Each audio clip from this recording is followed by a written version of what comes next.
Bath, England, 1750. You're standing in your father's study, holding a single piece of paper that will change everything. It's not a banknote. It's not a map. It's a letter of introduction, a fragile shield of ink and wax that says, "This woman has permission to exist outside her drawing room." Because in the 18th century, traveling alone as a woman wasn't just difficult. It was an act of quiet rebellion.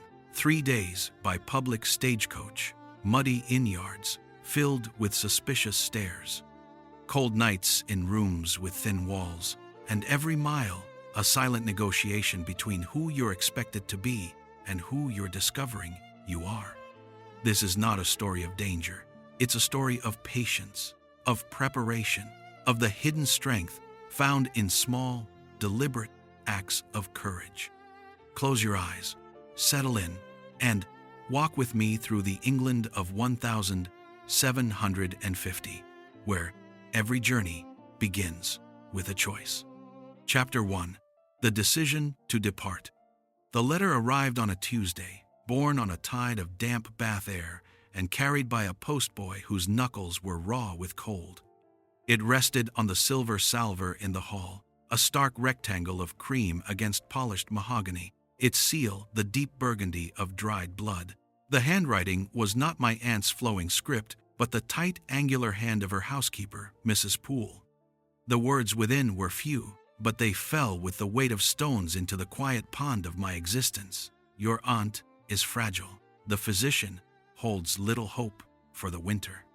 She speaks of you often. The silence of the townhouse after my father departed for his chambers seemed to deepen, thickening with a new and urgent gravity. In the elegant confinement of Bath, a decision made by a woman alone was a subtle act of rebellion.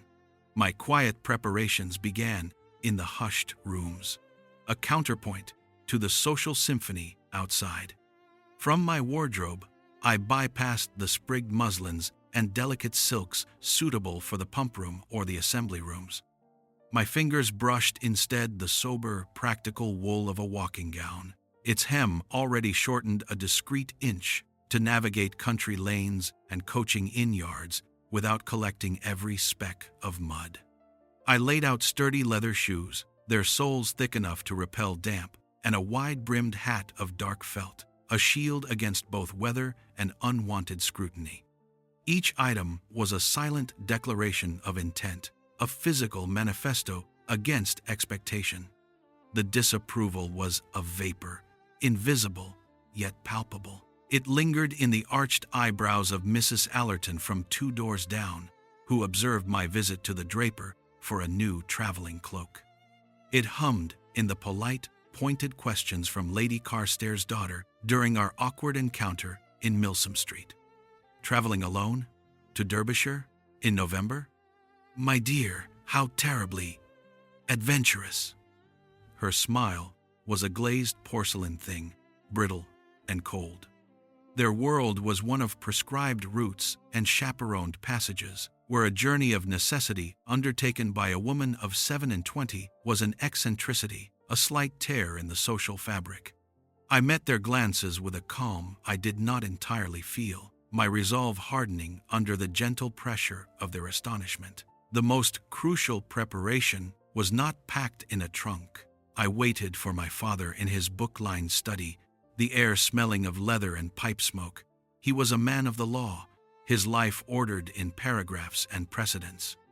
I presented my case not with feminine emotion, but with the clear logic he respected, my aunt's isolation, my own competence, the moral duty of kinship. He listened, steepling his fingers, his gaze upon the portrait of my mother above the mantel. With a slow nod, he unlocked a drawer. The paper he produced was more valuable than any banknote. It was a letter of introduction, written in his firm hand, bearing his solicitor's seal. It vouched for my character and purpose, a shield of respectability to present to innkeepers and coach guards. He pressed it into my hands, his touch brief. "Do not lose it," he said. "The unspoken words times, for without it, you are nothing times." hanging in the quiet room.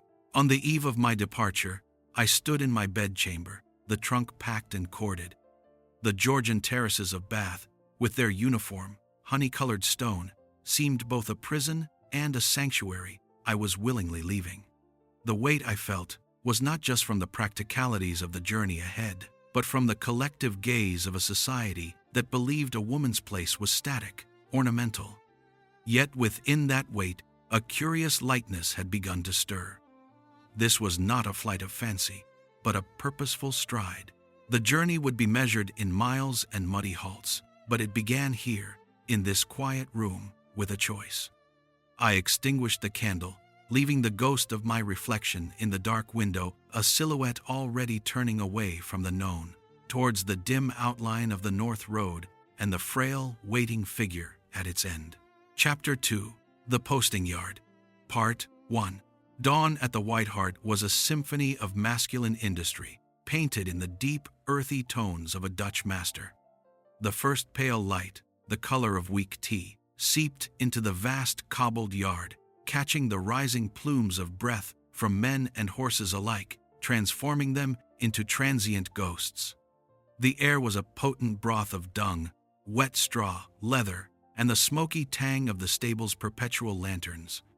This was a world of ochre mud, burnt umber shadows, and the dull gleam of sweat-darkened wood and iron, all under a sky of leaden white, its light falling in dramatic, slanting shafts that picked out details with painterly precision: the gloss on a horse's flank, the brass buttons on a guard's coat, the worried grain of a loaded trunk. The stagecoach itself, the Comet, dominated the space. It was a great, lumbering beast of maroon and black, its yellow wheels spattered with the dried mire of previous journeys.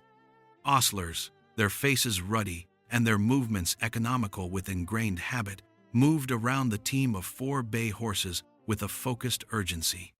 They checked harnesses, tightened buckles, and murmured low, steadying words into twitching ears. The horses stamped and blew, their warm breath clouding the chill air, their hides steaming. Everywhere was motion porters heaving leather-bound trunks and corded boxes into the deep boot at the coach's rear, a boy scurrying with a bucket of water for the beasts, a postilion adjusting his saddle with a practiced tug. It was chaos, but a chaos of strict routine, a language of grunts, whistles, and thuds that I had to learn to read in an instant. I stood just inside the arched entrance of the inn, my small valise at my feet, a single figure in shortened gray wool amidst a sea of fustian and buckskin. My wide-brimmed hat cast a shadow over my face, a useful veil. To enter the yard was to step onto a stage where I had no rehearsed part. The other passengers were beginning to assemble, their arrivals marked by a brief flurry of activity. A florid-faced gentleman in a caped greatcoat barked orders about his luggage. A thin, clerical-looking man stood quietly, clutching a small case. A young couple, the wife looking pale and anxious, huddled together near the coach door. I observed them all, understanding that securing a place was not a matter of mere ticket holding, but of presence and assertion. The guard, a man built like a barrel with a face weathered into permanent skepticism, was the gatekeeper. He consulted a waybill nailed to a post, his thick finger tracing names. I took a breath, feeling the crisp parchment of my father's letter in my reticule, a talisman against invisibility. I waited for a lull in the bustle around him, then stepped forward, my shoes making a deliberate sound on the cobbles. He looked up, his eyes, small and bright as chips of flint, scanning me from hat to hem. His expression did not change, but a subtle doubt settled in the set of his jaw. A woman alone was an irregularity, a potential complication. "Your business, ma'am?" he asked, his voice a gravelly rumble that cut through the yard's din. I stated my name and destination, my voice clear and level, pitched to carry, without shrillness. I presented my ticket. He glanced at it, then back at me. "Long way for a lady on her own," he observed, not unkindly, but with the weight of experience that had seen many a poor decision made at a coaching inn at dawn. "It is a journey of necessity," I replied, meeting his gaze. I did not smile. This was not a social call. I drew the letter from my reticule, allowing him to see the formal seal. "I travel under the introduction of Mr. Edward Hartwell, solicitor of Bath." I did not hand it to him. It was not for his perusal, but its production was a calculated move. It transformed me from an unexplained female to a person with a documented purpose, connected to a man of profession. He considered the seal, then me, his skepticism softening into a grudging acceptance. Authority, even by proxy, had its currency. He gave a short nod, making a mark on his waybill. "Inside place. Don't delay the loading." He turned away to shout at a porter about the distribution of weight in the boot. The brief exchange was over. I had secured my place not through pleading or fragility, but through a quiet demonstration of legitimacy. I moved to the side of the coach, feeling the eyes of the ostlers and the other male passengers upon me, a specimen of an unfamiliar genus. The light strengthened, turning the hanging mist golden at its edges, illuminating the scene in a final dramatic wash before departure. The comet, now nearly laden, seemed to settle on its springs, a beast ready to run. I stood beside it, a part of the tableau yet profoundly separate, the first and smallest victory of the road already won in the clamor of the posting yard. Chapter 2. The Posting Yard, Part 2. The coachguard's nod was the permission needed. The step was high and unsteady, a folded metal contraption that wobbled underfoot. Accepting a hand up was out of the question. To do so would establish a debt of assistance. Instead, I gathered my skirts in one hand, gripped the polished brass handle with the other, and hauled myself into the dim interior, my valise bumping against the doorframe. The space within was a revelation of constrained intimacy, smelling of old, damp, dust, and the faint, sweetish odor of horsehair stuffing escaping from cracked leather. The light from the yard sliced in through the small windows, illuminating motes of dust dancing in the thick air. 4 seats faced each other in oppressive closeness, the crimson upholstery worn shiny and dark in the centers. I had secured an inside place, a mercy for the weather, but it meant a proximity to strangers that felt more invasive than the open air. The other passengers were already arranged like parcels on shelves. The florid gentleman occupied a forward corner, his cape billowing around him, claiming territory. The pale young wife was tucked into the far corner opposite, her husband a protective barrier beside her. The clerical man sat beside the husband, his case on his knees. The only remaining seat was in the rear-facing position, beside the clergyman and directly opposite the gentleman in the cape. As I settled, arranging my skirts to take as little room as possible, the final passenger arrived at the door. He was the man I had noticed earlier in the yard, the one in the brown velvet coat. He moved with an unruffled efficiency, boarding without fuss, his gaze briefly sweeping the compartment as he took the seat beside the caped gentleman, which placed him directly opposite me. His scrutiny was not the blunt, curious stare of the ostlers. It was a polite, almost analytical attention, the kind a naturalist might give to a new specimen. I felt it as a gentle pressure, a focusing of the compartment's atmosphere. He was perhaps 35, his features sharp but not severe, his brown coat well cut, but showing the subtle sheen of long use. His eyes, in the shadowed interior, seemed a dark, observant gray. He did not smile, but gave the faintest inclination of his head, a bare acknowledgement of shared circumstance. I returned the gesture with equal economy, then turned my own gaze to the window, presenting the brim of my hat as a partial screen. His presence altered the chemistry of the cramped space, introducing a note of watchful intelligence that made the simple act of breathing feel slightly more measured. With a shout from the yard and a final, resonant slam of the boot lid, the coach gave a profound lurch. The world outside the window began to slide sideways, then forward. The iron-rimmed wheels ground over the cobbles with a sound like rolling barrels, a vibration that traveled up through the floorboards into the very bones. We were in motion. The chaotic tableau of the White Hart, the ostlers, the porters, the steaming Midlands receded, framed now by the window like a painting left behind. The transition from stasis to movement was both physical and metaphysical. The responsibilities and identities of Bath, the dutiful daughter, the object of mild scandal, were momentarily stripped away by the simple, relentless turning of wheels. Here, in this leather-lined box, I was merely a passenger, one of 6 anonymous souls hurtling north. The mechanics of the journey asserted themselves immediately. The coach swayed on its leather thoroughbraces, a rocking, nautical motion that demanded a subtle, constant adjustment of posture. The noise was a constant symphony, the rhythmic clatter of hooves, the creak of wood and leather, the jangle of harness, the rumble of the wheels changing pitch as we moved from stone to packed earth. Conversation in such an environment was either a shouted intimacy or a private affair. The young couple spoke in hushed tones, the wife occasionally stifling a gasp as we hit a rut. The florid gentleman produced a newspaper, its pages rattling. The clergyman closed his eyes, perhaps in prayer or resignation. The man in the brown velvet coat remained still, his gaze occasionally drifting to the passing world beyond the glass. In this anonymity, there was a strange, transient freedom.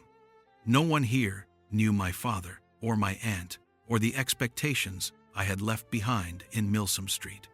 For a few hours or days, my history was my own. I was a woman in a gray dress going to Derbyshire. That was all. The scrutiny of the brown coat, while palpable, was part of this new context, an observation unburdened by social precedent. It was a clean slate, albeit a dusty and uncomfortable one.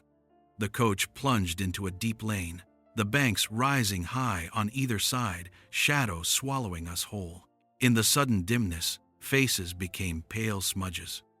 The journey was no longer an idea or a scene in a yard. It was a physical reality, a cage of motion and sound carrying us forward into the unknown, each of us alone together in the rattling dark, our pasts receding with every revolution of the yellow wheels. Chapter 3. The First Halt. The first halt came not with a gradual slowing, but with a shouted command from the box and a sudden jarring deceleration that threw everyone slightly forward against the straps of the seats.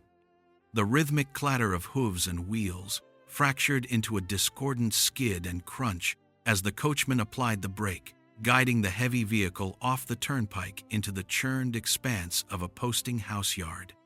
The abrupt cessation of motion was as startling as its commencement, leaving a silence filled only by the heavy breathing of the team and the creak of cooling wood. The world outside the window resolved from a blur of hedgerows into a fixed scene of purposeful industry under a flat, pewter sky. Stepping down into the mud was a deliberate exercise in composure. The metal step was slick, the yard a mosaic of deep ruts and standing water reflecting the dull light. Gathering my skirts clear of the worst of it, I descended without assistance, my sturdy shoes sinking slightly into the soft ground. The act of standing on solid, unmoving earth, after hours of swaying confinement, was a profound relief.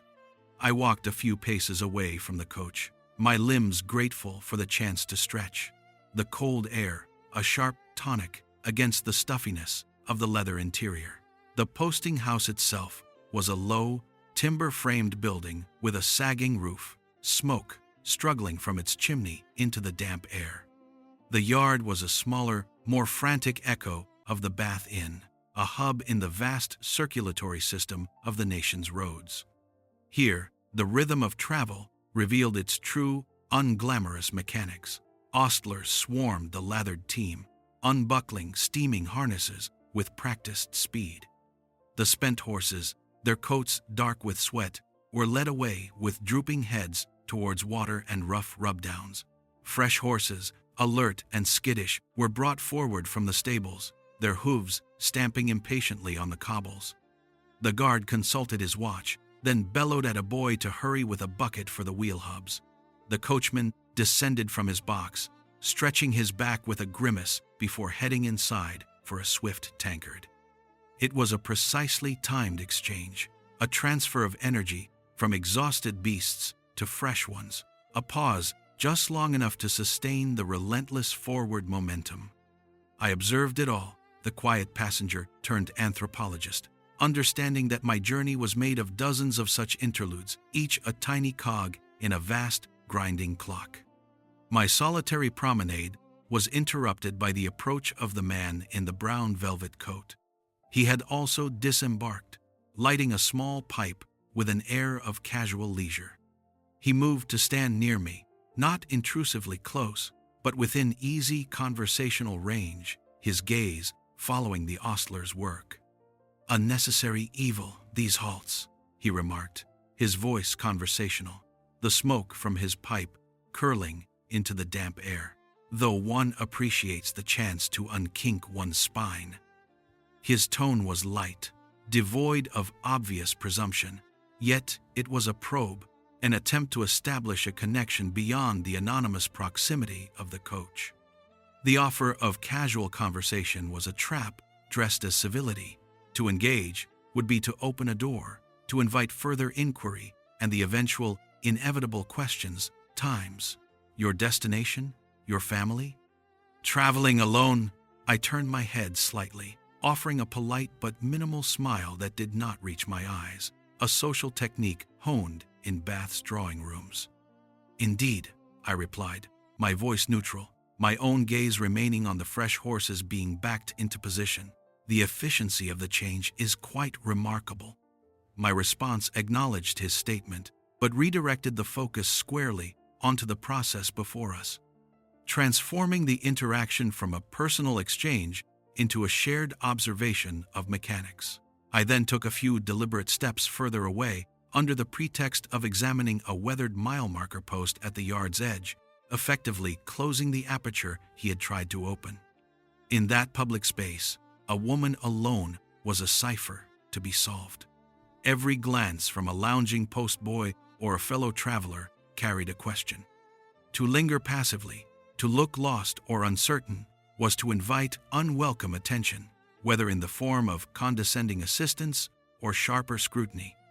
I had learned from my father the power of purposeful movement. Now I employed it. My walk was not an aimless stroll.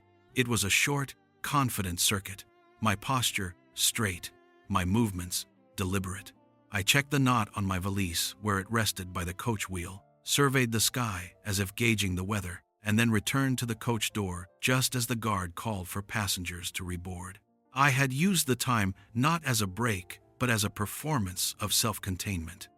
The strategic importance of this performance was a quiet lesson in autonomy. By appearing assured, by occupying space with unapologetic intention, I preempted the need for anyone to categorize me as a problem to be managed or a novelty to be examined.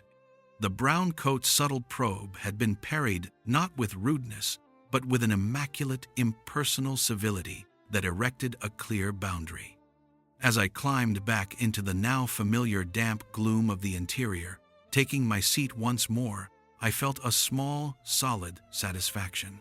The halt was over, the fresh horses straining in their traces. The coach lurched forward, rejoining the flow of the road. I had navigated not just a muddy yard, but a social minefield, emerging with my solitude intact and my purpose, in the eyes of the world, unquestioned. The journey continued, and with it, my silent, watchful study of its many unspoken rules. Chapter 4: The Wayfarer's Supper. The inn at day's end was a haven of smoke and noise, a low-ceilinged cave of warmth after the damp chill of the road. The coach had deposited its passengers at the King's Head, a sprawling, timbered building whose sign, creaking in the evening breeze, showed a monarch's face blistered by time and weather. The public room was a vast, shadowy expanse, its walls stained a deep amber by decades of peat smoke and tallow fumes. A great hearth roared at one end, casting a pulsating, painterly light that gilded the edges of tables gleamed on pewter tankards and hollowed the eyes of the men gathered around it. The air was thick with the smells of roasting meat, spilled ale, damp wool, and the earthy scent of boots drying by the fire. It was a world of ochre and umber, of deep pools of shadow and highlights of flame, a living canvas of road-worn humanity. As a woman alone, my entrance caused a subtle but perceptible shift in the room's atmosphere. Conversations did not halt, but they dipped, eyes flickering toward the doorway before returning to tankards with deliberate nonchalance. The innkeeper, a broad man with an apron stretched over his belly, wiped his hands on the cloth at his waist, his expression hovering between welcome and wariness. A female traveler unaccompanied was an anomaly, a potential disruption to the established masculine order of the common room. He led me not to one of the long communal tables, but to a smaller table, set slightly apart, near the hearth but conspicuously isolated. The chair was placed so my back was to the wall, a position that felt both protective and exposing. It shielded me from behind, but placed me fully in the view of the room. I was the evening's quiet spectacle. The meal arrived on a scratched trencher, a slice of grayish mutton swimming in a thin gravy, a boiled turnip, and a slab of coarse, dark bread. The fare was simple, sustenance rather than pleasure. I managed it with a careful, deliberate etiquette that felt like donning armor. My movements were slow and precise. I cut the meat into small, neat pieces, tore the bread with quiet efficiency, and used the spoon for the gravy with a focus that excluded the room. I kept my gaze lowered to my plate, but my awareness expanded to take in the entire scene. I heard the rumble of conversation, talk of crop prices, the state of the roads, a disputed cockfight. I noted the hierarchies, the prosperous-looking farmers at the best tables, the carter in a corner nursing a single pint, the innkeeper's wife moving with brisk authority between the kitchen and the bar. My solitude was a bubble of silence within the din, maintained by sheer force of composed demeanor. The innkeeper approached as I finished, his manner still cautious. This was the moment. Before he could voice any doubt about my ability to settle the account, or worse, question my right to a chamber, I reached into my reticule. I did not fumble. I withdrew my father's letter, holding it so the heavy solicitor's seal was clearly visible in the firelight. I did not hand it over, but let it rest on the table beside my trencher as I procured my coins. "I believe this covers my supper and a chamber for the night," I said, my voice low but clear, placing the exact amount on the wood. My finger rested lightly on the sealed letter. "I travel under the introduction of Mr. Edward Hartwell of Bath."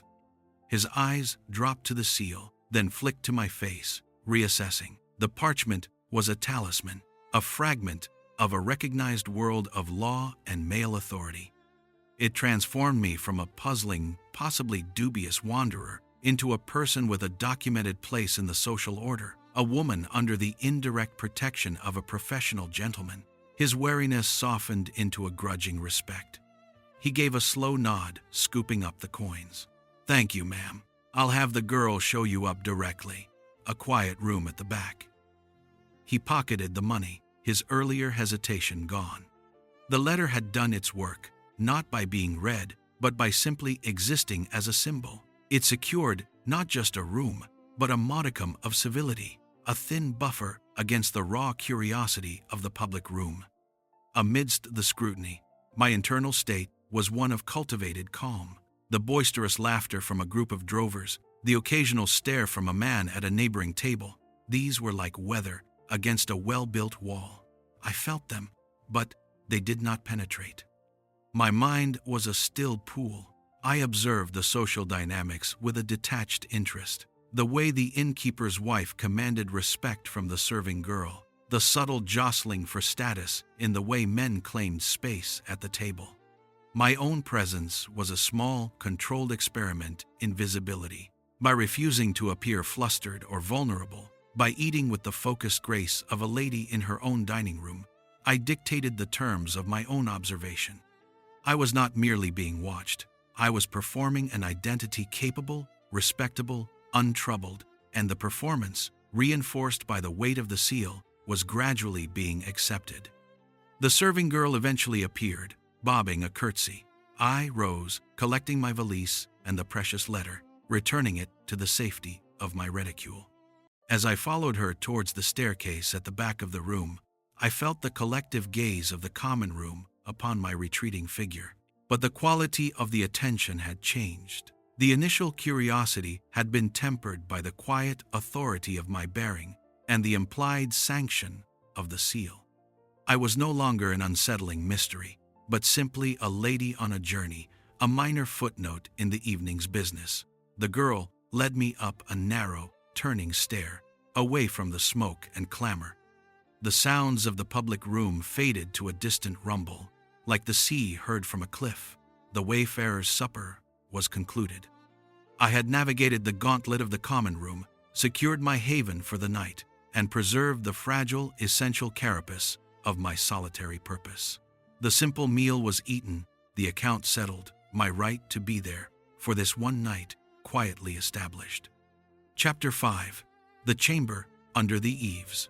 The girl led me up a final, almost ladder-like flight of stairs, the candle in her hand throwing monstrous, leaping shadows on the whitewashed wall. The air grew colder, smelling of dust and old timber. At the top, under the slope of the roof, she opened a low door, bobbed another curtsy, and handed me the candlestick. "Here you are, ma'am." The bolts sound. She retreated, her footsteps a rapid patter descending into the inn's warmer depths. I stepped across the threshold into my sanctuary, a room shaped by the necessities of economy and the architecture of the eaves. It was a wedge of space, perhaps 12 feet at its widest point, tapering sharply where the ceiling met the floor on the far side. The walls were worn plaster, cracked in a delicate, web-like pattern, painted a long faded white that now resembled the color of old bone. The ceiling sloped so steeply that I could only stand upright in the room's center, near the small dormer window and the narrow bed. I would have to move with a perpetual, mindful stoop. The floorboards were bare, wide planks of oak darkened by age and scarred by the passage of countless forgotten trunks.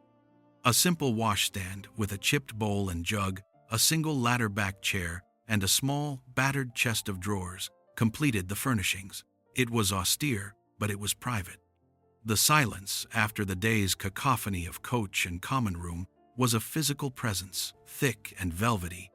My first act was to close the door and slide the heavy iron bolt. The sound of it engaging a solid, metallic times, thunk times, was the truest luxury of the day. It was a declaration of territory. For the next several hours, this sloping wooden cave was mine alone. I placed the candle on the chest of drawers, its flame steadying in the still air.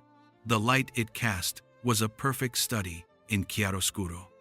It pooled in a warm golden halo on the surface of the chest and the wall behind it, but beyond that small circle, the room fell away into profound velvety blackness. The deep shadows in the corners and under the eaves were absolute pools of ink. The candlelight sculpted the room, emphasizing the texture of the plaster, the grain of the wood, the rough weave of the blanket on the bed. It was a Rembrandt interior in miniature, a world of stark contrast where every object held a dramatic, weighted presence. Settling in was a ritual of quiet reclamation. I opened my valise, the leather cold to the touch. My few belongings were unpacked with deliberate care, each item placed to assert a temporary order. The spare linen shift was folded into the top drawer. My hairbrush and a small pot of pomade went beside the washbowl. My father's letter, still in its oilskin wrapper, was slipped beneath the folded shift, hidden yet accessible. These simple acts, the folding, the placing, were meditative, a way of grounding my body and mind in this new, transient reality. They were small anchors dropped into the sea of the unfamiliar. The room, for all its starkness, began to absorb a whisper of my identity, the ghost of my routine. The final, most critical part of the ritual was the concealment of the knife. It was a small, sharp thing with a bone handle, a practical tool for cutting twine or fruit, but its weight in my hand spoke of other, unmentioned possibilities. I did not dwell on those possibilities. The act was one of prudent preparation, not fear.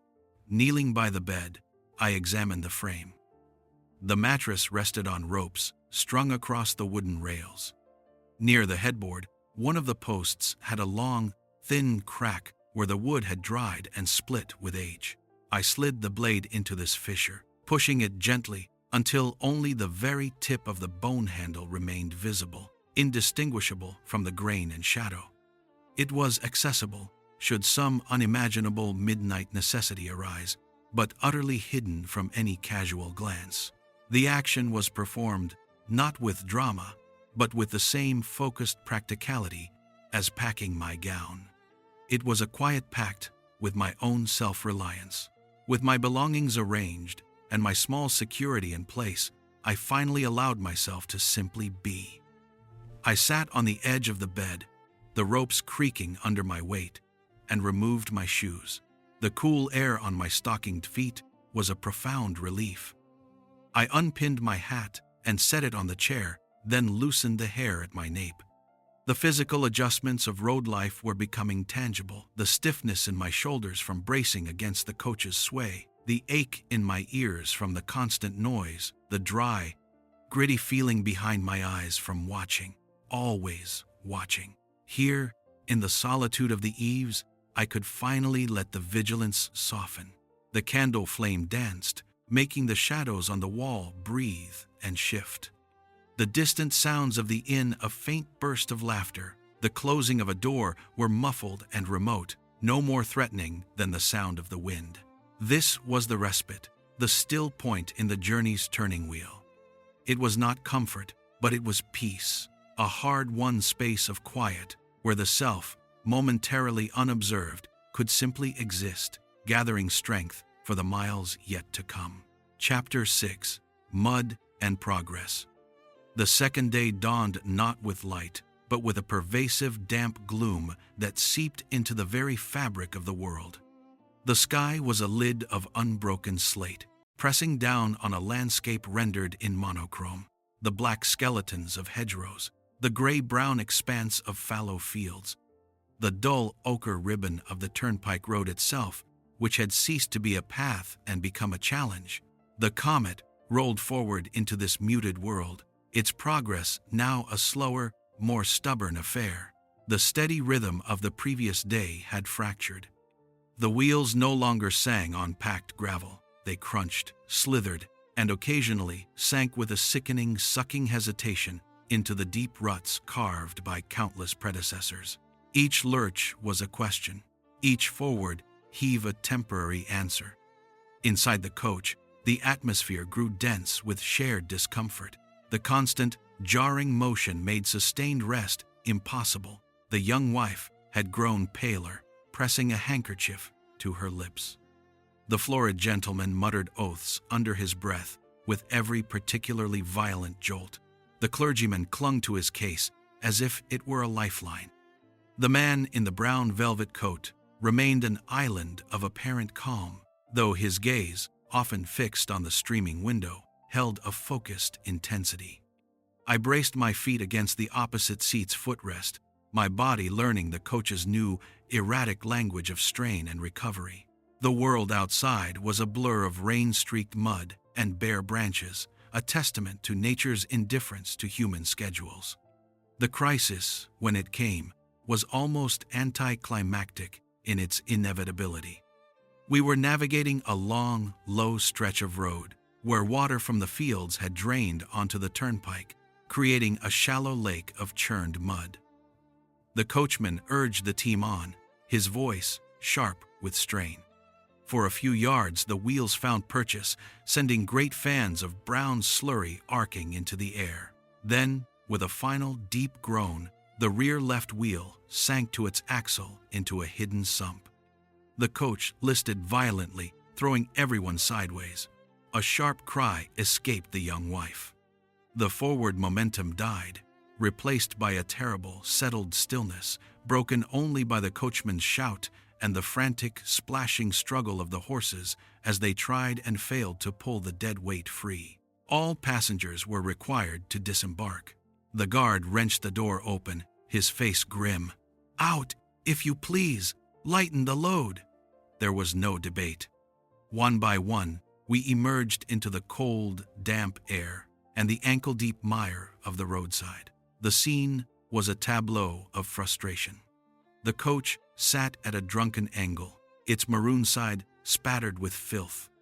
The 4 horses, their harnesses taut and straining, stamped and blew, their efforts only digging the wheel deeper. The coachman and guard were already assessing the situation, their boots disappearing into the ooze. The other passengers huddled miserably on a marginally drier patch of grass, the clergyman holding his case aloft, the young husband sheltering his wife with his coat.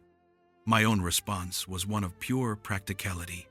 My shortened wool skirts were a blessing. I gathered them in one hand, tucking the hem up just enough to keep the worst of the mud from soaking the wool. My sturdy shoes, already caked, sank into the muck with a solid grip. I moved away from the huddled group, not out of unsociability, but to observe and to stay clear of the labor. I found a relatively firm perch on a large moss-covered stone at the field's edge, from which I could watch the operation. This was not a moment for feminine delicacy. It was a moment of mechanical failure, and there was a stark education in witnessing its remedy. The labor was raw and physical. The guard, an postilion who had ridden on the back, fetched wooden planks from the coach's boot. The coachman, his greatcoat skirts tied up, waded into the quagmire beside the sunken wheel, his voice a steady stream of encouragement and command to the team. They unhitched the lead horses, their hooves making great sucking sounds as they were led to firmer ground. Then, with the postilion holding the remaining pairs' heads, the coachman and guard positioned the planks under the trapped wheel, their backs straining as they levered the wood into the viscous mud. It was a battle of leverage, weight, and will, a slow-motion ballet of grunts and heaves, of mud flying and muscles corded. I watched, fascinated by the application of simple physics against the relentless grip of the earth. The road was not a given. It was a contested space, won daily by sweat and ingenuity. It was then that I felt his presence beside me. The browncoat had also sought drier ground, though he stood, not sat. He shook his head slightly, his gaze on the struggling men. "A sorry business," he remarked, his tone conversational once more, yet his proximity felt more deliberate here, away from the confines of the coach. "This stretch is notoriously bad.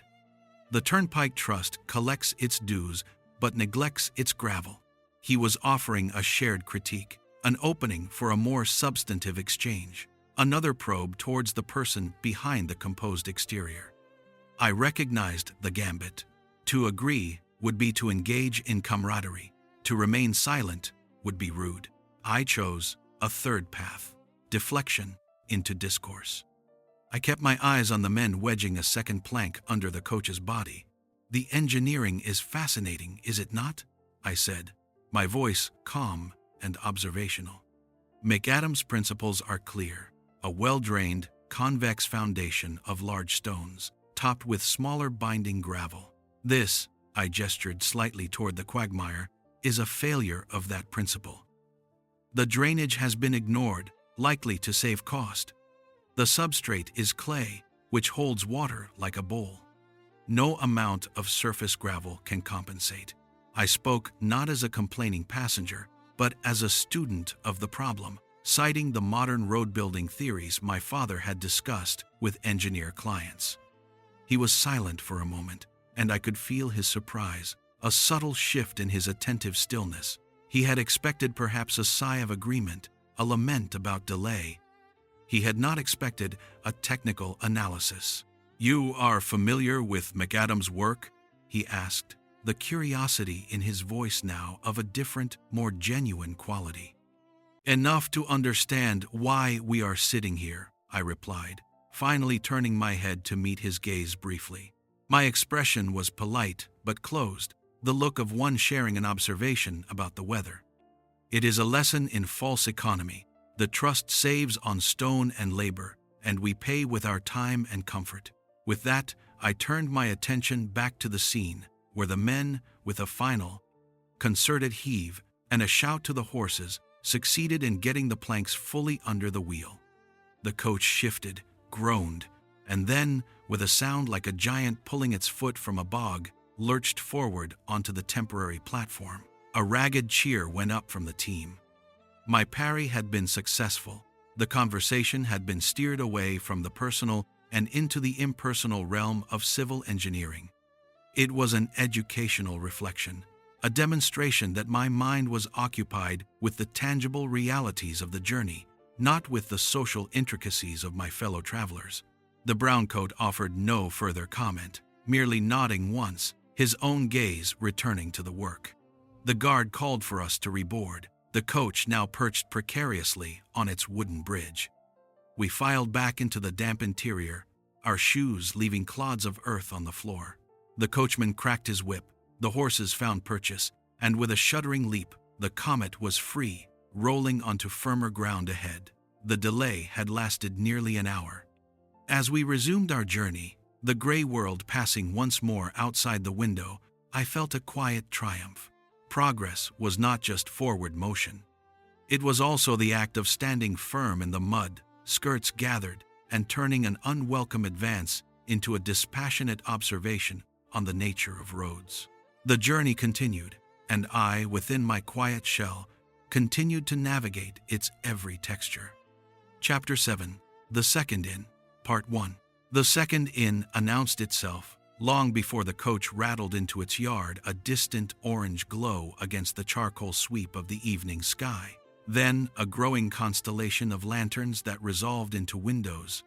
And finally, a roar of sound that swallowed the coach's own noise whole. This was no quiet posting house. It was a major staging post, a crossroads fortress of hospitality. The yard of the Bull's Head was a vast, seething amphitheater of activity, 3 times the size of the Bath Inn, illuminated by great pitch torches that spat and guttered in the damp wind, casting a dramatic, Caravaggio-like light across the scene.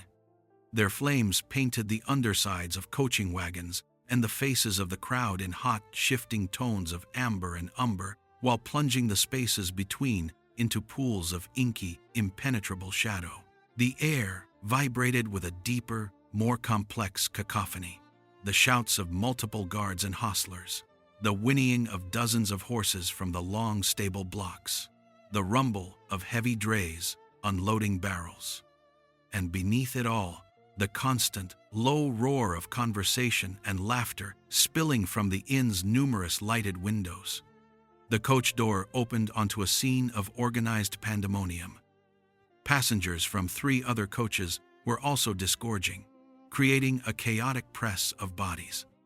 Gentlemen in greatcoats, farmers in smocks, a pair of scarlet-coated soldiers, and a harried-looking family with a flock of children all swirled in the muddy space.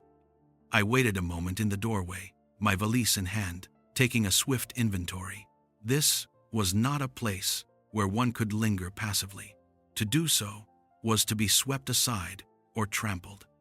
The process of securing a room here would be a transaction, not a request. I stepped down, my feet finding purchase on a cobble slick with runoff, and moved with deliberate purpose towards the main entrance, avoiding a porter heaving a crate from a wagon. The sheer volume of humanity was a tangible pressure, a rowdier, more anonymous energy than any encountered before. A group of drovers by a water trough laughed uproariously, their voices raw and loud. A heated argument about a lost parcel erupted between a passenger and a guard near the boot of a London coach. The atmosphere was thick with the smell of horses, smoke, beer, and the pungent, greasy scent of meat pies being hawked from a barrow.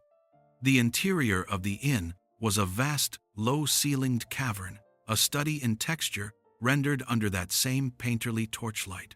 The walls were dark, smoke-stained timber and ancient whitewash. The beams overhead blackened and hung with dried hops and harness brasses that caught the firelight in sudden winks of gold. The floor was flagstone, worn smooth in the aisles by centuries of footfalls. A fireplace large enough to roast an ox dominated one wall, its hearth a roaring maw of flame that cast a pulsating theatrical glow across the faces of the 100 or more souls crammed within. The light danced on the polished curves of oak tankards, gleamed on the waxed leather of a postboy's jacket, picked out the worried grain of the long trestle tables, and softened the rough weave of countless woolen coats. It was a scene of overwhelming, vivid humanity, a tapestry of wood and leather and flushed skin, every detail sharpened by contrast. Navigating to the long, scarred counter that served as the inn's nerve center required a different kind of negotiation. A harried-looking clerk was dealing with a line of impatient travelers, his voice strained as he consulted a massive ledger. I took my place at the end, using the weight to observe his methods. He was brisk, unsentimental, allocating rooms based on a swift assessment of status and party size. A gentleman with a servant was given a prime chamber. A group of merchants were directed to a shared room upstairs. A solitary carter was told the attic was full and the stable loft was his option. My turn came. He looked up, his eyes, red-rimmed from smoke and fatigue, flicking over my solitary, travel-worn figure. No skepticism this time, just the swift calculus of commerce. "A room for the night," I stated, my voice clear enough to cut through the din behind me. "Single?" he asked, already turning a page in his ledger, his pen poised. "Yes." He shook his head without looking up.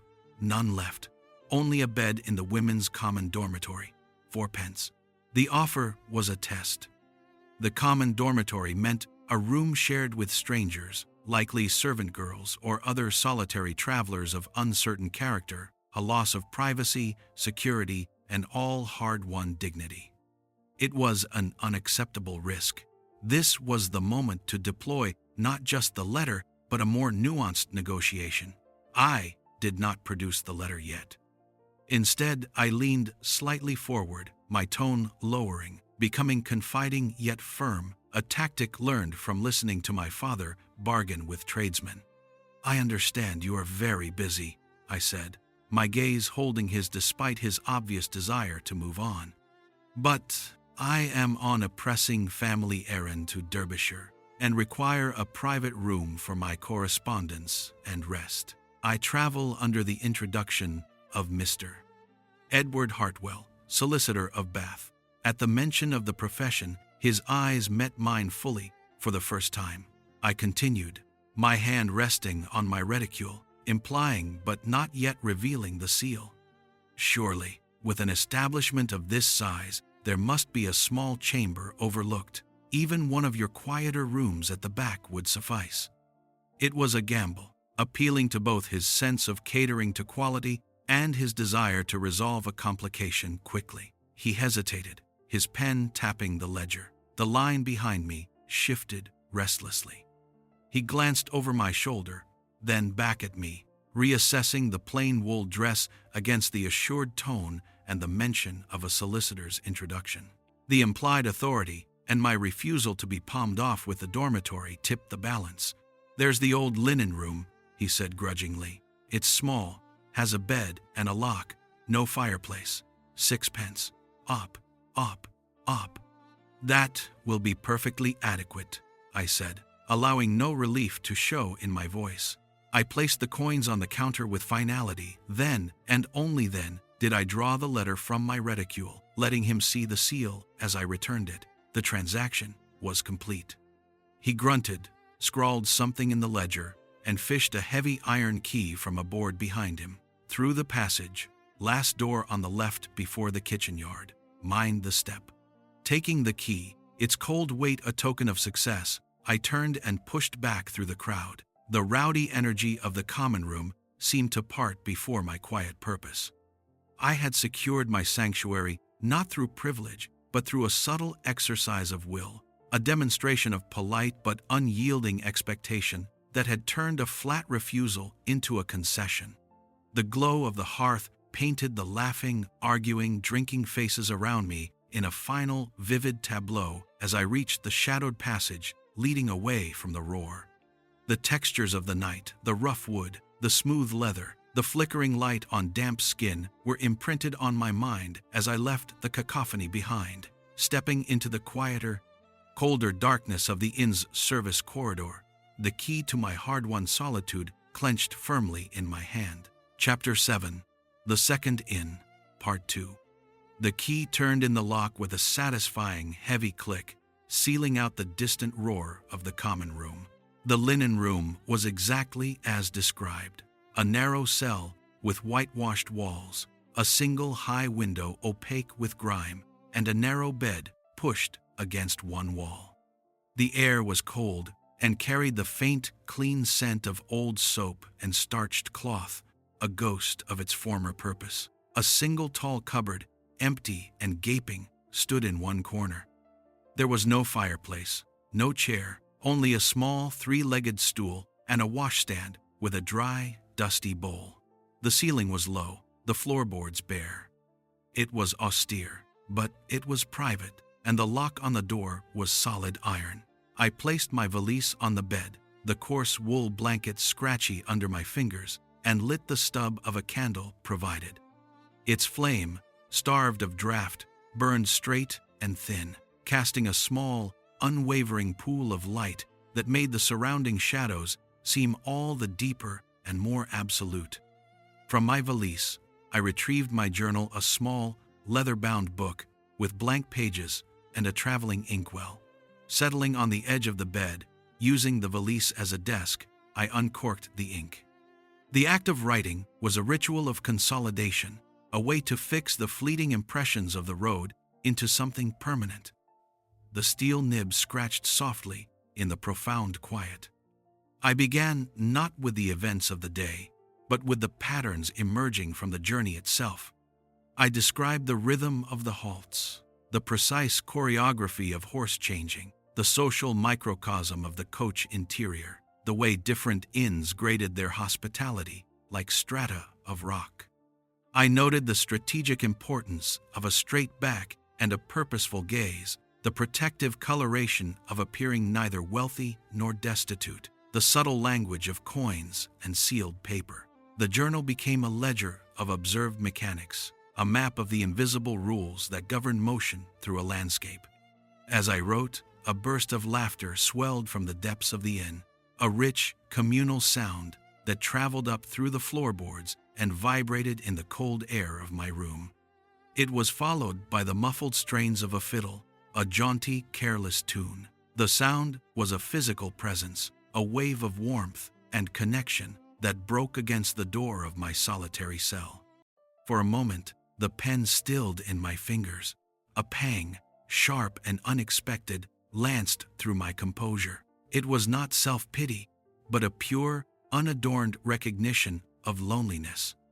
Down there was fellowship, the easy exchange of stories among strangers bound by the shared experience of the road, the collective warmth of bodies around a fire. Up here, there was only the scratch of my pen, the candle's unwavering flame, and the vast, silent architecture of my own thoughts. The contrast was absolute, a chiaroscuro of emotion, as stark as the light and shadow on the walls. But the pang passed, receding like a wave from a rock. In its wake, something firmer remained. I observed the feeling with a detached curiosity, as if it were a specimen collected on the journey. This loneliness was not a weakness, it was the natural companion to autonomy. The laughter below belonged to a world of temporary alliances, of conversations that would end at the next crossroads. My solitude was of a different order, a chosen, necessary space in which the self could solidify. Each mile traveled alone, each negotiation handled without counsel, each silent meal endured under scrutiny was a brick in a slowly rising wall of self-reliance. The resilience was not a dramatic fortitude, but a quiet accretion, like layers of nacre around a grain of grit. I felt it now, a new density within, a core that remained unmoved by the pull of distant merriment or the fatigue in my limbs. I returned to the journal, my writing becoming more assured. I reflected on the interactions with the man in the brown velvet coat, analyzing them not as personal encounters, but as exercises in boundary setting. His polite probes were like gentle taps on a pane of glass. My deflections were the inherent strength of the material, allowing the pressure to disperse without shattering.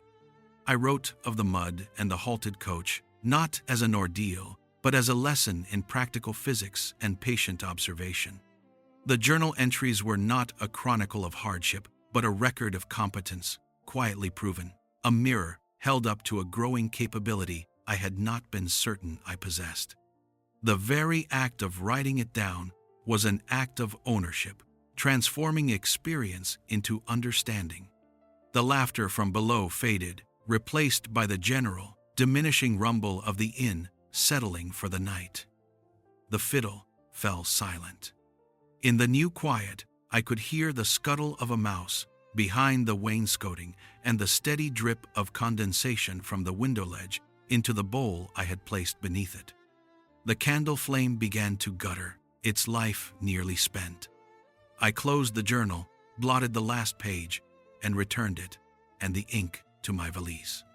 The ritual of settling in commenced, checking the lock once more, arranging my shoes neatly beside the bed, placing my cloak within easy reach. The room was frigid, my breath visible in the dying light.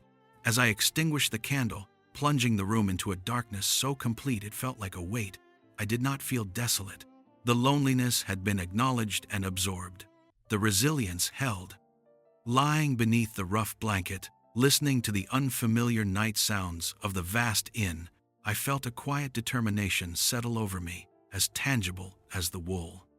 It was the understanding that this solitude was not an emptiness, but a vessel, and I was slowly, steadily filling it with a stronger, clearer version of myself, forged in the simple, relentless progress from one unknown room to the next. Chapter 8. A Day of Rain and Reflection. The rain began in the night, a soft pattering on the grimy window of the linen room that swelled by dawn to a relentless, drumming downpour. It was the kind of rain that erased the world, reducing the landscape to a series of gray, weeping smudges seen through the streaming glass of the coach window. Inside the comet, the atmosphere was transformed. The usual creaks and rattles were muffled by the watery roar on the roof, a sound so constant it became a new kind of silence. The light was a dull, greenish gloom, barely sufficient to distinguish the faces of the other passengers, who were reduced to dark shapes huddled in their corners. The air grew damp and chill, the leather seats cold to the touch, the smell of wet wool and mildewed upholstery rising like a miasma. Progress was slow, the coachman cautious on the slick roads, the world outside dissolving into a monochrome wash of blurred hedges and overflowing ditches. The journey, once an external parade of yards and inns and changing skies, turned inward. The rhythmic thrum of the rain and the slower, heavier rotation of the wheels became a hypnotic cadence, a lulling beat that loosened the mind from its vigilant moorings. Staring at the gray torrent slashing the window, I found my thoughts drifting back, not with longing, but with a strange, detached clarity to the life I had temporarily left behind. Bath, with its orderly crescents and regulated social seasons, seemed like a finely detailed miniature viewed from a great distance. The quiet townhouse, my father's silent study, the predictable promenades, these were not scenes of oppression, but of a certain safe containment. Yet, within that polished frame, I had always been a supporting figure, a reflection of my father's standing, a listener at the edges of conversations about law and society. The weight I had felt there was the weight of static expectation, of a role fully defined by relation to others. Here, in the damp, rolling darkness, I was defined only by motion and purpose. My aunt's face emerged from memory, not as the frail specter awaiting me in Derbyshire, but as the vibrant woman of my childhood. She was the counterpoint to Bath's formality, the one who had encouraged curiosity over decorum. I remembered visiting her years ago, in the very house I now journeyed toward. She had taken me on long walks over the hills, pointing out geological strata and the names of wildflowers, speaking to me as if my thoughts were worth hearing. Her kindness had been active, invested. It had planted a seed of a different self-perception. Her subsequent retreat into grief after her husband's death and my own immersion in Bath's routines had buried that seed. This journey, undertaken for her, felt like an excavation of that earlier, freer version of myself she had once recognized. The duty was a rigid framework, but within it, I was moving, deciding, observing, acting upon the world, rather than being arranged within it. This was the unexpected freedom, stark and subtle as the light in the coach. It was not freedom from responsibility, but freedom within it. On the road, every action, from securing a room to managing a meal, was a direct expression of my own will and judgment. There was no intermediary, no social script to follow blindly. The strict framework of the duty, the need to reach Derbyshire, the imperative of presenting a respectable front, provided the walls. Inside them, I was the sole architect of my days. The scrutiny of strangers, which in Bath would have been a censure, here was merely a condition of the environment, like the rain or the mud, to be weathered with practical skill. This autonomy was a quiet, continuous revelation, felt in the steady beat of my own heart, matching the rhythm of the wheels. The coach lurched through a deeper puddle, sending a spray of water against the window. The young wife sighed softly in her corner. The man in the brown velvet coat shifted his position, the faint rustle of his coat audible over the rain. His presence, once a source of specific, watchful pressure, now seemed just another part of the damp tableau. The prolonged, introspective atmosphere of the day had softened the edges of our contained society.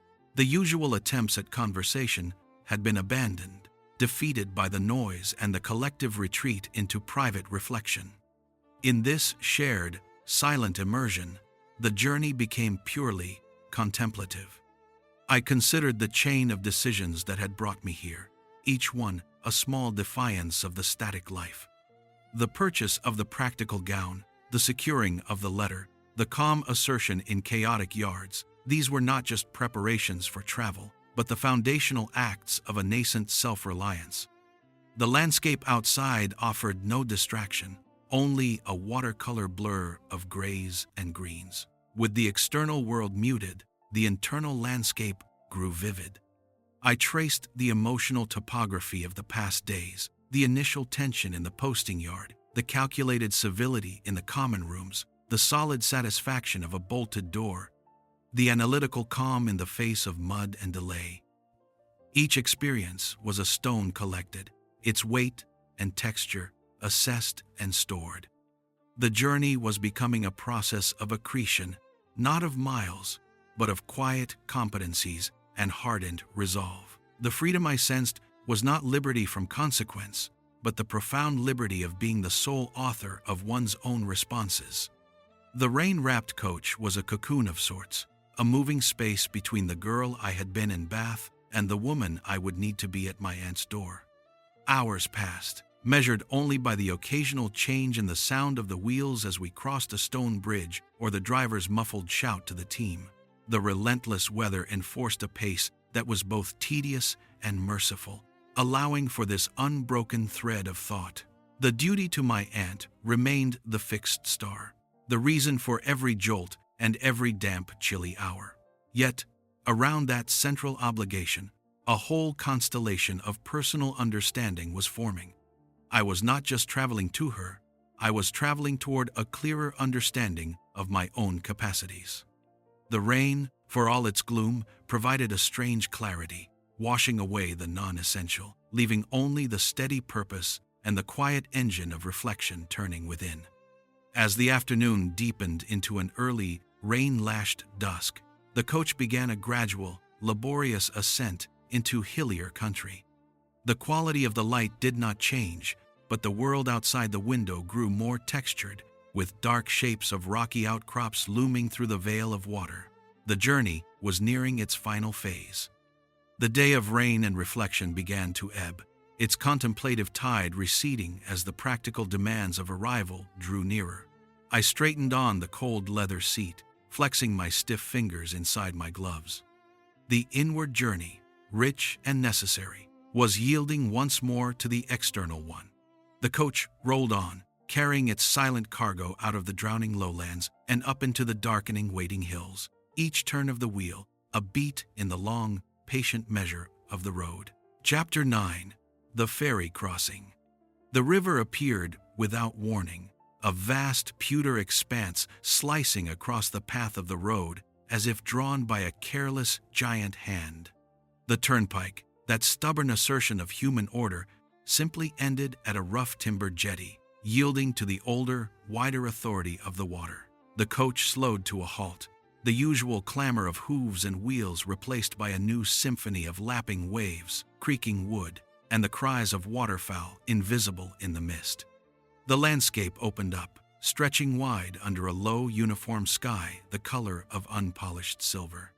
It was a scene made for a panoramic view, the river a broad, slow-moving ribbon between muted green banks, the far shore a faint, gray smudge in the distance. The air smelled of wet reeds, damp earth, and the cool, mineral scent of deep water. The ferry was a ponderous, flat-bottomed vessel of blackened oak, moored to the jetty with ropes as thick as a man's arm. It looked less like a boat and more like a floating section of barn floor, its deck worn smooth by countless wheels and hooves. The ferrymen, two brothers with faces weathered to the texture of old saddle leather, moved with the slow, deliberate economy of men who respect water. The process of transfer was a carefully orchestrated ritual. The coachman guided the nervous horses, one by one, down a makeshift ramp of planks onto the deck, their iron shoes clopping hollowly on the wood, their eyes rolling white at the unsteady motion. The coach itself, its great weight, a sobering consideration, was then inched forward by the combined efforts of the ferrymen and the guard, using wooden rollers and low, grunted commands. It settled onto the center of the deck with a profound groan, its maroon bulk suddenly appearing precarious, a land creature stranded out of its element. Passengers were to board last. We stood on the jetty, a small cluster of travelers made insignificant by the wide, silent river. The jetty timbers were slick with spray and green with algae, the gaps between them revealing the dark, swirling water below. The gap between the fixed planks and the gently rocking deck of the ferry was perhaps 2 feet, but it seemed a chasm of cold, deep water.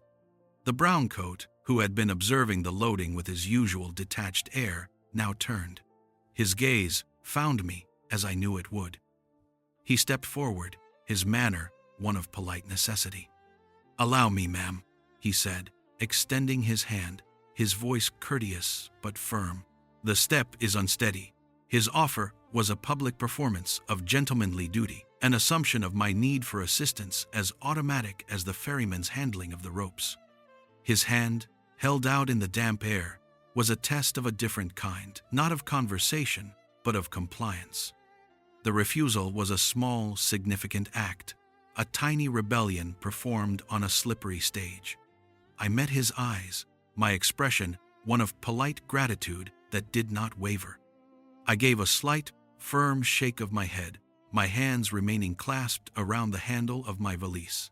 "Thank you, but I am quite steady," I said, my voice clear and calm, carrying just enough to be heard over the water sounds.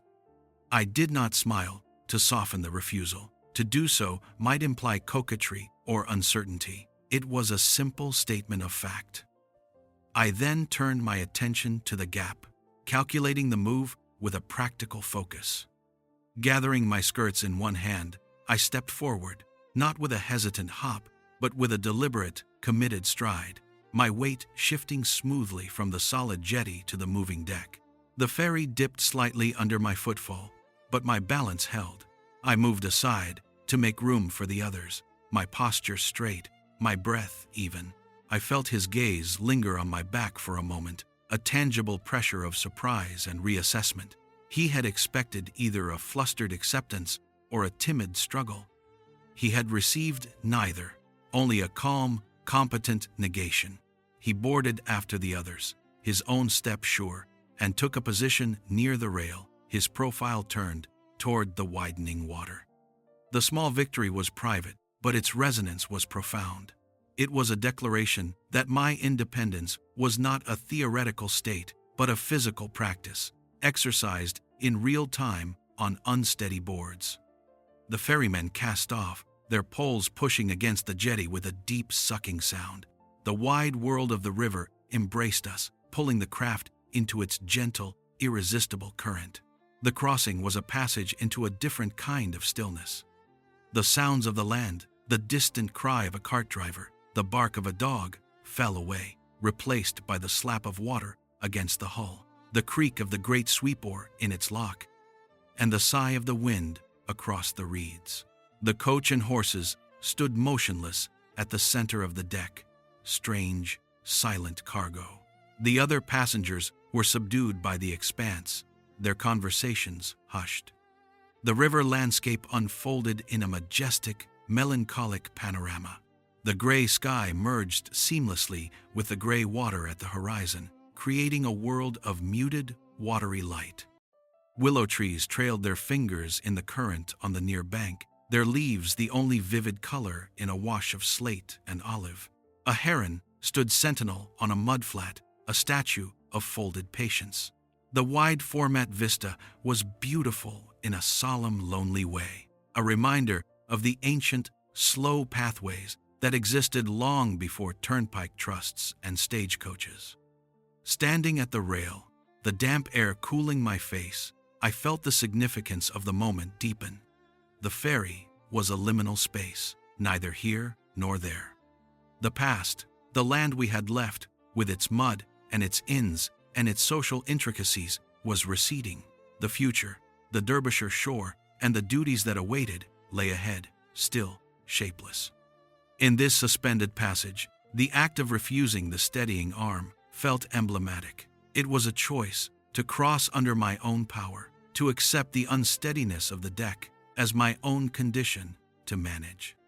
The browncoats' repeated polite attempts to engage or assist were like buoys marking a channel of conventional behavior I had chosen not to follow.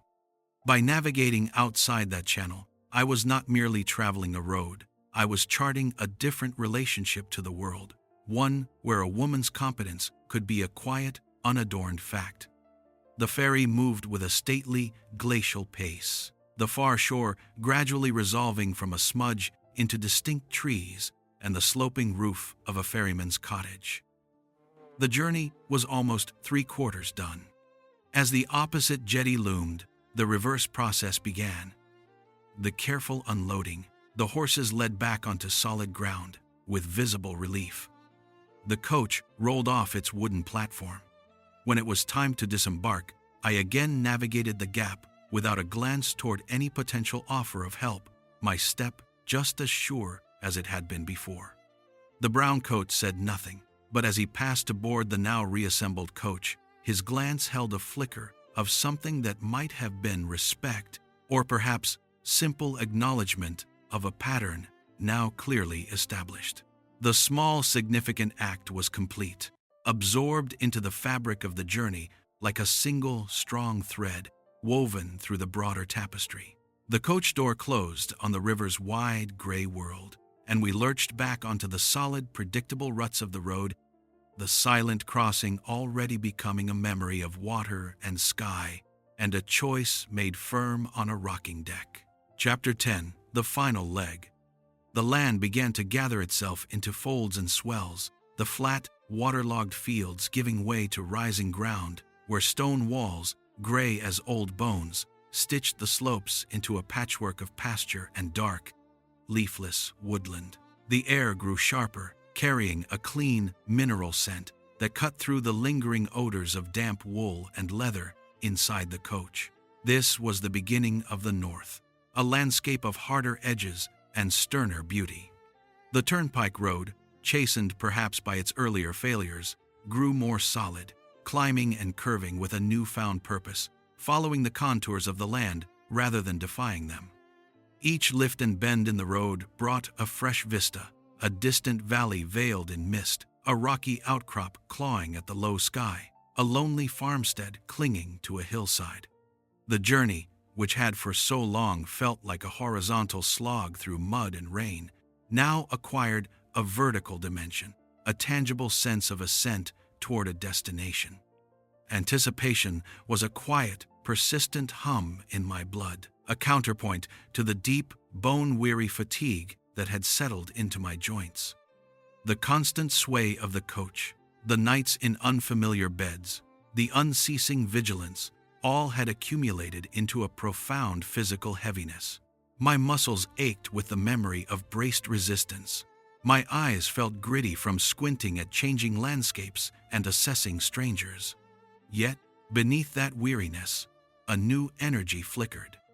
The sight of the stone walls, so different from the hedgerows of the south, was a visual promise. Each mile now carried a double weight, the drag of exhaustion and the pull of conclusion. The journey's end was no longer an abstract point on a map. It was in the very texture of the air, the quality of the light, the increasing frequency with which the coachman would call out the name of some approaching hamlet. I sat a little straighter on the hard seat, my gaze fixed on the unfolding hills, my mind beginning the delicate internal work of shifting from traveler to arrival. The atmosphere inside the coach grew charged with a collective awareness of parting. The young couple, whose journey ended at the next market town, grew more animated, the wife's pallor replaced by a flush of relief. The florid gentleman consulted his watch with increasing frequency. The clergyman carefully rewrapped his small case in a cloth, and the man in the brown velvet coat, who had been a near-constant, watchful presence since Bath, sat with a new stillness. His own divergence point was fast approaching, a crossroads where he would take a branch road westward. His polite scrutiny, which had felt like a low-grade pressure for days, now seemed to soften into something more observational, perhaps even resigned. The halt, when it came, was at a lonely junction where a narrower road snaked away into a deep, wooded valley. The guard opened the door, announcing the stop for those alighting here. The brown coat gathered his own single valise. He turned to the compartment, his gaze sweeping the faces of his fellow travelers with a final impersonal courtesy. To the florid gentleman, he gave a curt nod. To the clergyman, a murmured, "Sir." His eyes met mine last, and for a moment they held. There was no smile, no attempt at a parting pleasantry. He simply inclined his head a fraction deeper than his previous acknowledgments, a silent punctuation mark to our shared, silent passage through mud, rain, and cramped quarters. "Ma'am," he said, the single word neutral, final. Then he turned and stepped down into the rutted track. The guard slammed the door, and through the window I watched his brown-coated figure grow smaller, swallowed by the gloom of the trees, his journey diverging from mine, without ceremony or backward glance.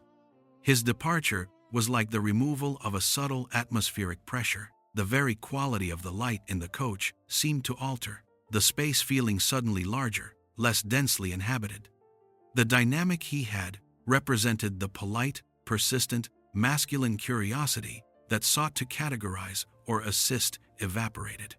In its absence, I considered the full spectrum of male interactions I had managed across the miles. There had been the blunt skepticism of the first coach guard, neutralized by the authority of a seal. The casual probes of the brown coat, parried with technical discourse or silent refusal. The transactional briskness of innkeepers, navigated with a blend of civility and firmness. The indifferent labor of ostlers and postilions, observed but not engaged. Each interaction had been a miniature negotiation of power and space, requiring a different tactic, the demonstration of external sanction, the deflection into impersonal fact, the performance of unassailable composure, the respectful distance of an observer. None had been overtly hostile, but each had carried the latent assumption that a woman alone was an anomaly to be solved, a potential burden to be managed, or an object of fleeting curiosity.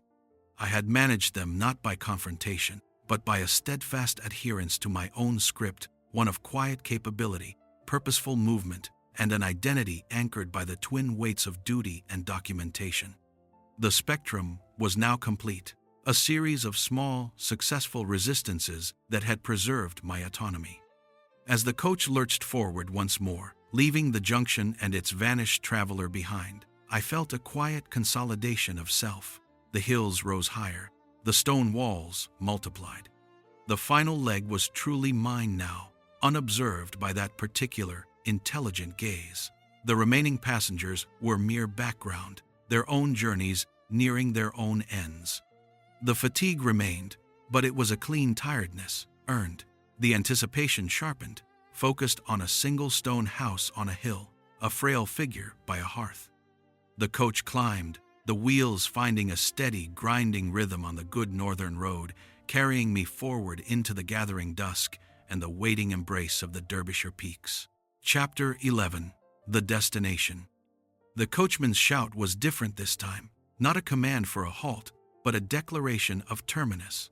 Ashbourne, all for Ashbourne. The vehicle swung off the high road and into the yard of a modest posting inn, its sign a white hart against a faded green background swaying gently in the crisp afternoon air. The yard was quiet, almost drowsy after the cacophony of the major stages. A single ostler leaned against a stable door, chewing on a straw. The air here held a new quality. It was sharper, colder, and carried the clean, dry scent of uplands and wood smoke instead of lowland damp and dung. This was the small market town nearest my aunt's home, the final outpost of public conveyance. Beyond here, the journey would become private, intimate, and entirely my own. I alighted for the last time from the coach, my body so accustomed to the motion that the solid ground felt strangely inert. My valise seemed lighter, as if it too sensed the approaching end.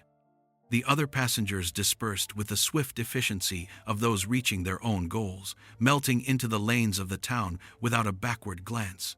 The connection, tenuous as it was severed. I stood alone in the quiet yard, a solitary figure in travel-worn gray, and took a long, steadying breath. The profound rural quiet was not an absence of sound, but a different symphony. The distant cry of a crow, the trickle of water from a pump, the sigh of wind in the elms that lined the street. After the relentless rumble of wheels, it was a silence that felt spacious and deep, a pool into which I could finally step without immediately having to move on. The last few miles required a local carter. Inquiry at the inn led me to a side street where a man named Hodges kept a cart and a placid, shaggy pony. He was a man of few words, his face a topography of wrinkles, his hands broad and ingrained with earth. He assessed me with a glance that held neither curiosity nor judgment, merely a practical assessment of fare and weight. We agreed on a sum, and he gestured for me to climb onto the wooden seat beside him. The cart was a simple, springless affair, its bed stained with clay and strewn with wisps of hay. As we set off, the iron-rimmed wheels making a hollow clatter on the cobbles, before transitioning to the packed earth of a lane, the final transformation of the journey began. The broad public artery of the turnpike was gone.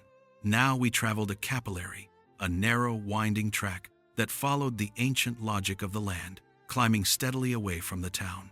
The countryside unfolded with a stark, beautiful severity. Dry stone walls, built without mortar from the very bones of the hills, ribbed the slopes, enclosing fields where sheep grazed, their coats dingy against the winter grass.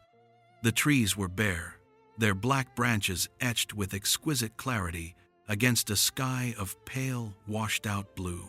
Here and there, dark outcrops of millstone grit broke through the turf, their edges sharp against the skyline. The air grew colder still, a clean, thin cold that burned in the lungs and brought a flush to the cheeks. There were no other travelers. The only signs of life were the distant, tiny figures of a shepherd on a ridge and the occasional plume of smoke from a farmhouse chimney, a straight gray line in the still air. The quiet was so profound, it seemed to have weight and texture, a blanket of stillness woven from wind, stone, and vast, empty distance. The cart creaked and jolted, a slower, more granular progress than the coach had ever offered. Hodges spoke only once, pointing a thick finger toward a rise ahead. "Thorpe Dale yonder. Your aunt's place is t'other side, on the shoulder." My heart gave a single, hard knock against my ribs. I followed his gesture. The lane curved around a copse of skeletal oak, and as we cleared the trees, the vista opened. There, across a shallow, frost-whitened valley, on the gentle shoulder of a larger hill, stood a stone manor house. It was not grand, but solid and enduring, built from the same gray gritstone as the walls, its windows catching the low afternoon sun in brief, fiery winks. A plume of smoke, thicker and darker than the farmhouse smokes, rose from one of its chimneys. A stand of beech trees, copper leaves still clinging, sheltered its northern side. It was exactly as I remembered, and yet utterly changed, no longer a memory, but a physical fact in the landscape, the emotional destination made manifest. Seeing it, a wave of feeling rose, so sudden and complex it tightened my throat. It was a confluence of relief, trepidation, nostalgia, and the sheer staggering weight of fulfilled purpose. Every jolt of the coach, every calculated smile in a common room, every silent hour in a strange bed, had been a step toward this gray stone house on that hill. The journey collapsed in that moment, its miles and days folding into a single point of vision. I was no longer a traveler, but a visitor arriving. The self-reliance I had cultivated, the carapace of composure, now felt like a suit of armor I might need to shed at the door, yet its weight was also my strength. I would need both the resilience of the road and the softness of kinship for what lay ahead. Hodges guided the pony off the lane onto an even narrower track, little more than a grass-grown cart path that led directly toward the house. The sound of the wheels changed, muffled by turf. The final approach was a slow ascent, the hill rising before us. With each yard, details emerged, the lichen staining the stone walls, a soft green gold, the ivy covering one gable, the slight sag of a garden gate. I could see no movement at the windows. The house seemed to sleep in the late light, a silent sentinel. I smoothed my skirts, a futile gesture against the dust of two roads, and adjusted the wide brim of my hat. My hands, ungloved for the moment, were cold and chapped. I flexed them, willing warmth and steadiness into my fingers. This was the preparation, the gathering of the self. The reunion was no longer an abstract event in an uncertain future. It was waiting, just beyond the next turn, in the path behind that weathered oak door. The cart rolled to a gentle halt at a stone stile, the final barrier before the garden. Hodges nodded toward the house. "Path leads up. I'll wait here for your signal." I thanked him, my voice surprisingly steady. I picked up my valise, its familiar weight, a final anchor to the journey past. Then I turned, opened the gate, and stepped onto the flagged path that wound up through the winter garden toward the silent, waiting house on the hill. Chapter 12. The Ant's Door. The carter's nod was a punctuation mark, the final full stop in the long sentence of the journey. He would wait, a patient, earthy statue by his cart, until I signaled from the house that my arrival was accepted, that I was not a stranger to be turned away. His presence receded as I stepped through the garden gate, the sound of the pony cropping grass fading behind me. I was alone on the flagged path, the valise a familiar anchor in my hand. The garden was a winter sketch, all structure and memory. Frost still silvered the shadows beneath the bare ribs of rose bushes. Herb beds slept, their outlines traced by low box hedges, The path, made of the same gray gritstone as the house, was slick with damp moss in the crevices. Each step upward was deliberate, a slow ascent from the world of wheels and inns into a realm of profound, waiting silence. I paused halfway, setting the valise down on a flat stone. The moment demanded ceremony, a gathering of the self. My hands, cold and chapped from the cart's open air, went to my clothing, performing small, futile adjustments on the travel-worn wool. I smoothed the skirts, heavy with the dust of 2 roads. I straightened the collar of my cloak, its nap worn shiny in places. I unpinned my hat for a moment, running fingers through hair flattened by days under its brim, then secured it again. The wide felt a final shield. These were the gestures of a player preparing to step onto a new stage, of a soldier checking arms before a silent muster. The clothes were a uniform of endurance, telling a story of mud, rain, and public scrutiny that this quiet garden could not comprehend. I wished briefly and poignantly for a looking glass, not from vanity, but to see the face I was about to present, to know what 7 days of road had written upon it. The emotion was not a single note, but a thick chord, resonating in the cold, still air. Relief was there, a profound, physical unclenching of muscles held taut for a week. Anticipation, sharp and anxious, fluttered beneath it. A deep, aching wave of nostalgia rose from the very stones of the path, from the scent of damp earth and boxwood, pulling me back to a childhood summer when this garden was a labyrinth of green and scent. And my aunt's laughter was a constant melody from the open kitchen door. And layered through it all was a trepidation so acute it felt like a cold stone in my stomach. The letter's words times fragile, little hope times echoed in the silence. I was not arriving to the vibrant woman of memory, but to her remnant, aged and hollowed by grief. The journey's end was also a confrontation with loss, with time's cruel erosion. The house loomed closer, its details imposing themselves. The gritstone was darker than I remembered, stained by decades of rain and wind. Ivy, leafless and skeletal, clung to the western gable like a net of black veins.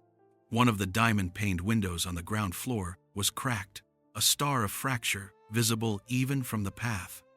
The paint on the front door, once a deep forest green, was blistered and grayed, peeling away in long, sad curls. The brass knocker, a simple lion's head, was mottled with verdigris. The whole aspect spoke of gentle, persistent decline, a slowing down that mirrored its occupant's own retreat from the world. Yet smoke rose steadily from the chimney, a pale gray thread against the lighter gray of the sky, a sign of life, of a hearth still tended. That thin plume was the most welcome sight of the entire journey. I reached the door. The oak was massive, studded with iron nails black with age. I stood before it, my valise at my feet, the garden falling away behind me. The silence here was absolute, a held breath. All the miles, the chaotic yards, the rattling coaches, the murmur of common rooms, all culminated in this square of weathered wood.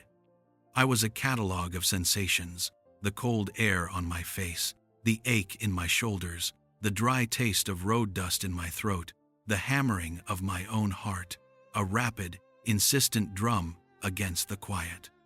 I closed my eyes for 1 second, drawing in that clean, cold air, gathering the scattered pieces of my resolve.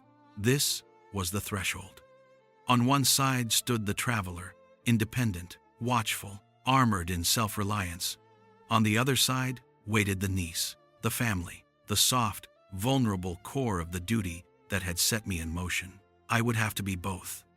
I raised my hand. The lion's head knocker was ice cold, its weight substantial. The act of lifting it felt momentous, a breach of the silence that had enveloped the house for who knew how long. I let it fall. The sound it made was not the sharp, confident rap of a postman or a tradesman, but a deep, muffled thud times that seemed to be swallowed by the thick wood and the stone walls.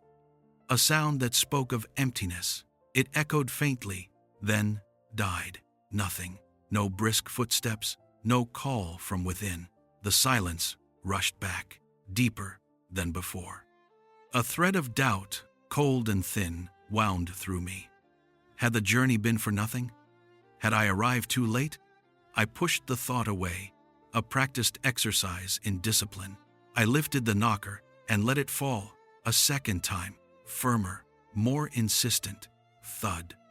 This time, after a pause that stretched the seconds into agony, there was a sound from within, a slow, shuffling tread on a flagstone floor. It was the sound of effort, of weight carefully shifted. My breath caught. The sound approached the door with painful slowness. A bolt scraped back, its protest loud in the quiet. Then another. A key turned in the lock with a gritty, reluctant sound. The mechanism clunked. Then, with a sigh of old hinges, the door began to open inward, a narrow, dark slice at first, then widening. She stood there, framed in the dimness of the hall. The woman who had been my aunt was now a fragile etching of her former self. She seemed smaller, as if grief had physically compressed her. She was wrapped in a heavy shawl of dark wool, which she clutched closed at her throat with a hand that was all bone and translucent skin, blue veins mapping its back. Her hair, once a rich chestnut brown, was a cloud of fine white gossamer loosely pinned. Her face was a landscape of gentle wrinkles, pale as parchment, but it was her eyes that held me. They were the same clear, intelligent gray, I remembered, but now they were set in deep, shadowed hollows, windows to a room where the light had been drastically dimmed. For a long moment, she simply looked at me, those eyes moving slowly over my face, my travel-worn clothes, my hat, as if deciphering a difficult text.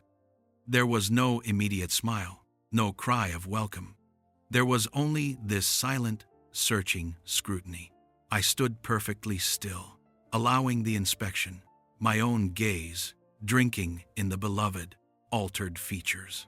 The journey, with all its calculated performances, fell away. Here, there was no script. The wind sighed through the beeches behind me.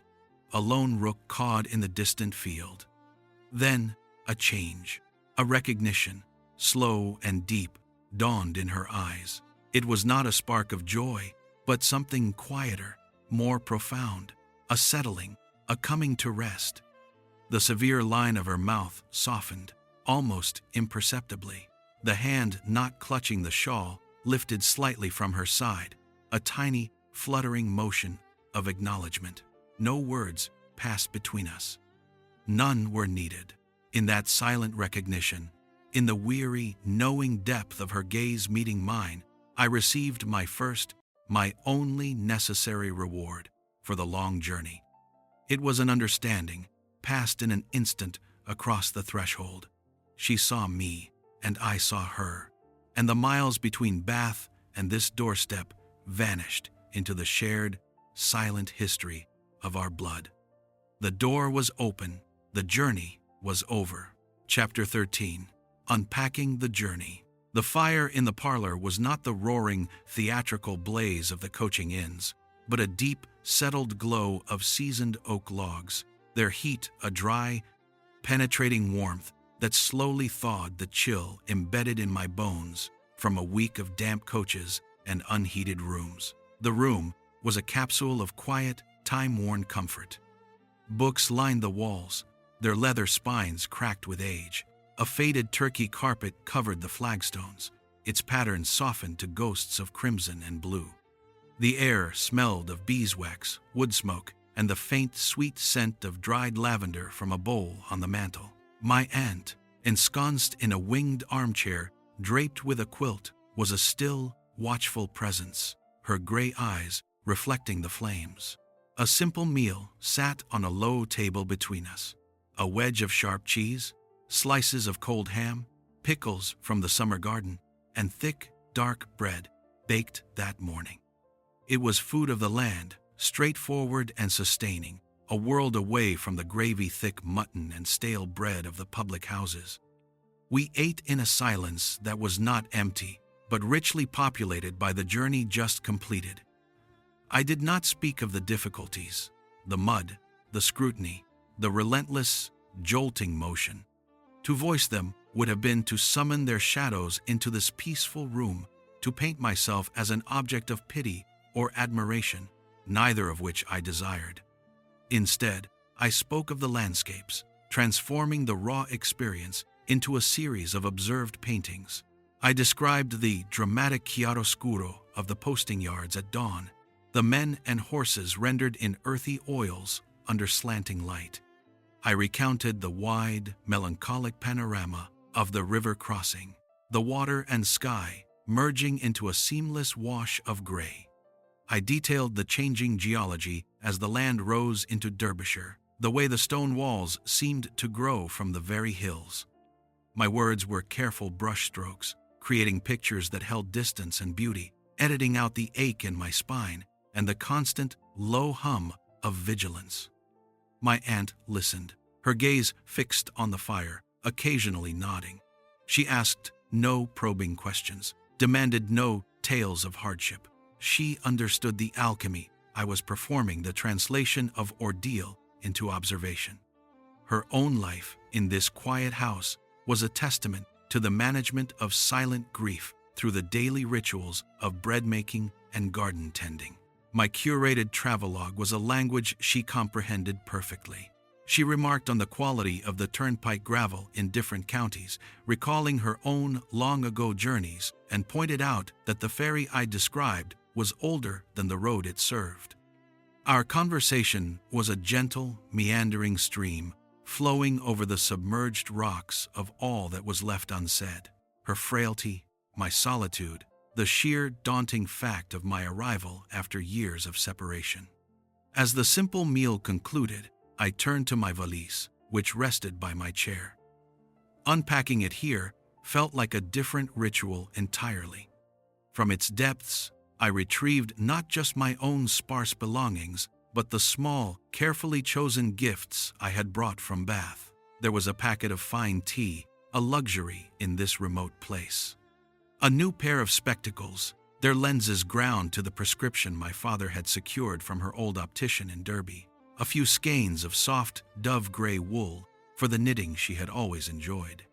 They were modest things, tokens of connection, of a life beyond the hills still remembering her. I placed them on the table beside her plate. Her thin fingers reached out, tracing the paper of the tea packet, the smooth bone of the spectacle's temple. She did not thank me effusively. Her eyes, growing bright in the firelight, were thanks enough. The physical objects bridged the years of absence, making the connection tangible, immediate. And as I laid these external offerings before her, I felt myself unpacking the experience internally, the process as deliberate and layered as the removal of my few belongings from the leather bag. The journey was not a linear thread to be put away, but a collection of sensations, lessons, and shifts in self-perception that now demanded sorting. The constant, necessary performance of composure in public spaces, the straight back, the level gaze, the polite, deflecting words that mask could now, in this private room, be gently set aside. The watchful anxiety that had been a second skin, tuned to the nuances of every innkeeper's glance and fellow traveler's comment, began to soften, its tight weave loosening in the warmth of the fire and the unspoken acceptance in my aunt's quiet presence. I began to understand, in the calm that followed the journey's frantic motion, its lasting impact. It was not about the miles covered, but the inner terrain navigated. The resilience I had discovered was not a sudden, heroic fortitude, but a patient accretion, like the layers of nacre on the pearl. It was built from 1,000 small decisions: to board the coach without assistance, to discuss road engineering instead of personal history, to secure a private room with a blend of civility and steel, to cross a rocking ferry deck under my own power. Each act had been a silent declaration of a self that existed independently of Bath's social ledger or the expectations of strangers. That self, forged in the anonymous, demanding crucible of the road, now felt more substantial, more times real, than the reflection I had left behind in my father's house. The journey had been a parenthesis of pure agency, a space where my identity was defined solely by my actions and choices within the framework of a duty. That framework had been both boundary and liberation. It had given the journey a purpose beyond mere travel, and within its strict confines, I had found an unexpected latitude of spirit.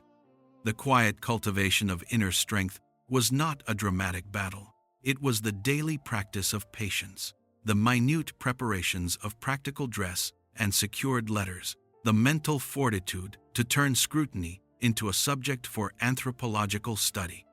This was the hidden, unglamorous heart of historical travel for a woman alone, not a tale of overt peril, but a testament to the profound endurance found in mundane details.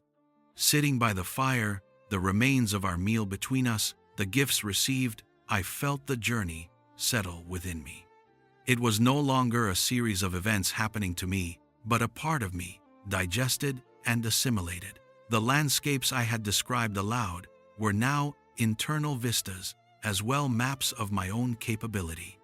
The ant before me, so fragile, yet so present, was both the reason for the voyage and its first true witness.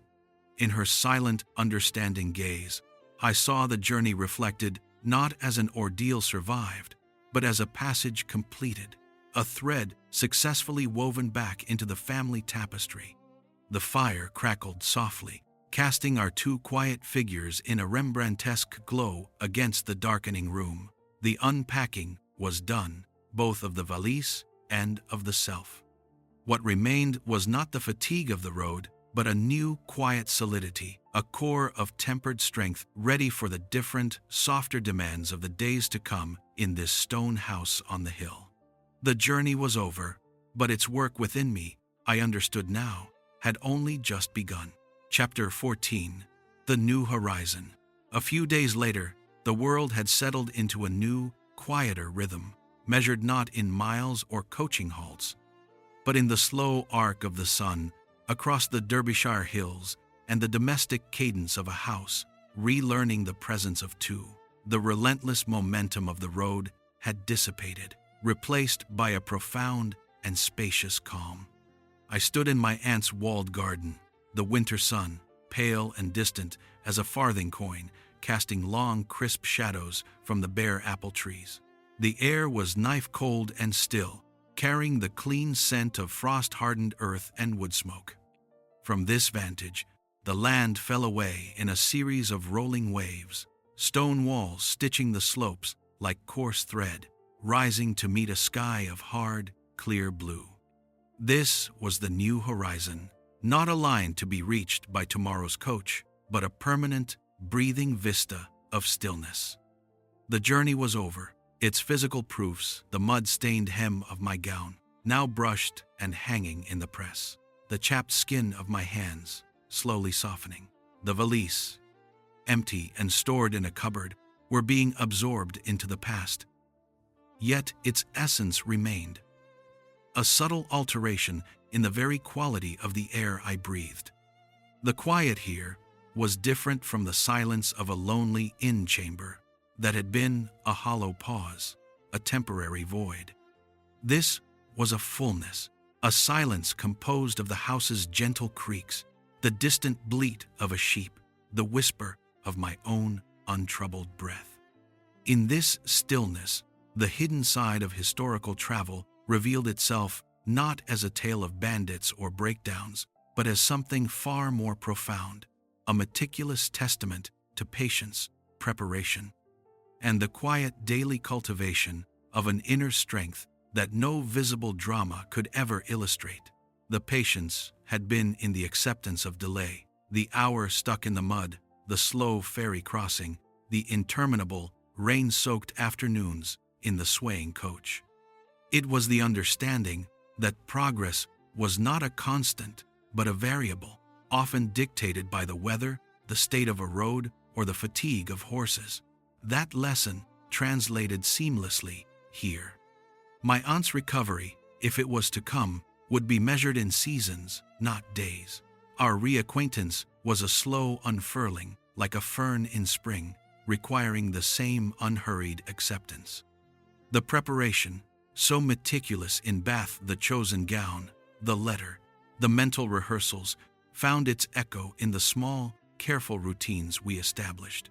The timing of her tonic, the building up of the fire, the selection of books to read aloud. Each was a small, deliberate act of care, a different kind of packing for an uncharted, emotional terrain. But the most enduring legacy was the cultivated strength, a resource I had not known I possessed in such depth until the road demanded its payment. It was not the strength of dramatic defiance, but the strength of endurance, the ability to maintain a placid countenance under scrutiny, to find interest in a bleak landscape, to turn a potential confrontation into a dispassionate observation on civil engineering. This strength was a layered thing, built from 1,000 minor resistances and assertions. It was the muscle memory of straightening my spine before entering a noisy common room, the mental discipline of translating loneliness into self-reliance, the emotional economy that hoarded privacy like a precious coin. That strength did not vanish upon arrival. It transmuted. It was no longer a shield against the world, but a foundation within it, allowing me to meet my aunt's fragility not with helpless anxiety, but with a calm, capable tenderness. Looking out over the hills, I understood the journey's final gift: perspective. The social world of Bath, with its intricate codes and whispered judgments, now seemed like a small, brilliantly lit stage viewed from a great height. Its pressures were real, but their scale was altered. The vastness of the landscape before me, the ancient enduring logic of stone and slope, reduced those concerns to their proper proportion. The journey had physically removed me, and in doing so, had granted me a permanent point of reference outside the parlor walls and assembly rooms. My horizon had literally and figuratively expanded. I was no longer solely a creature of that polite, confined world.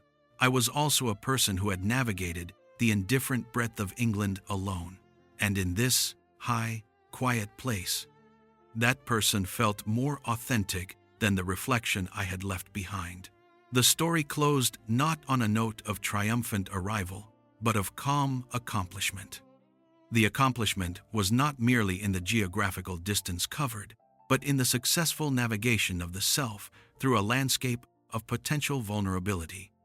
I had set out to perform a duty, and in fulfilling it, I had discovered a latent capacity that the duty itself had required.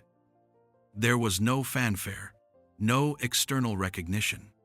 The reward was internal and environmental. This profound peace, this partnership of silence with my aunt, this view of hills that would now be the backdrop to whatever came next. The journey had been a parenthesis of pure becoming, and now the parenthesis was closed. The narrative of travel was ended, but the narrative of life here, informed and deepened by every muddy mile, was beginning. The new horizon was both outside the garden wall and within, a wide, quiet space of possibility, earned not by chance, but by the steady, patient accumulation of courage in small, daily increments. The Derbyshire air, sharp and clean, filled my lungs. I turned from the wall, the gravel of the path crunching softly underfoot, and walked back toward the house, toward the fire and the waiting figure in the chair, carrying the quiet victory of the road with me, a settled, permanent warmth against the winter chill. And so, the journey ends. Not with triumph or spectacle, but with a quiet fire, a cup of tea, and the knowledge that you did what needed to be done. You crossed England alone in 1750. You navigated inn-yards and stagecoaches and 1,000 unspoken rules designed to keep you still. And you arrived, changed. This is the hidden side of history, not the grand tours of wealthy men, but the small, determined journeys of women who refused to stay home.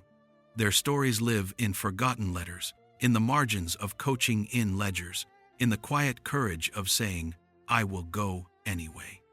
If this story helped you rest, reflect, or simply escape for a while, I'd love to hear from you. Leave a comment and tell me, what historical journey would you take if you could? Medieval pilgrimage? Victorian train across Europe? A merchant ship to the New World? Subscribe so you never miss a story. Every week, we travel together to forgotten times, quiet lives, and the slow, steady rhythm of history that helps us all sleep a little deeper. And if you know someone who loves history, who struggles to quiet their mind at night, or who simply needs to be reminded of their own quiet strength, share this with them. Let's build a community of travelers through time. Until next week, sleep well, and remember, sometimes the bravest thing you can do is simply begin.